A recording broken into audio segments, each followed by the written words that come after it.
Paul's probably most beloved letter is the letter to the Philippians, oftentimes referred to as a love letter or a letter of joy. In it, Paul tells a group of people, the church in Philippi, how much he cares for them, how much he's seen good in them, but is exhorting them to fix a few problems that they have in their church.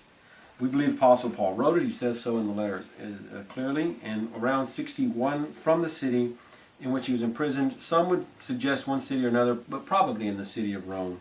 The key themes are there must be unity within the church. There must be humility of the individual, and that helps to keep the unity as well. That there's sanctification that takes part in an individual and in the church as a whole.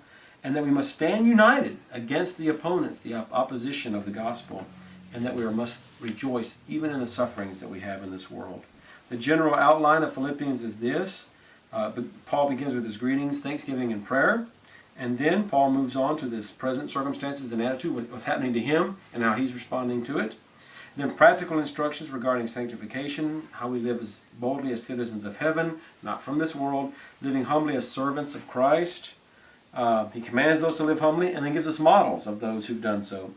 He talks about living obediently as children of God, and then gives us examples of humble servants in that category as well, with Timothy and Epaphroditus. And so Paul's good about giving commands and then giving examples of how to carry out those commands there. And then he deals with some doctrinal issues. The concept of the Judaizers and the fleshiness that he refers to, and then his own goal of the resurrection, what it means to be mature or perfection, and humility and how they're related to each other, and then giving his own example of conduct and watchfulness.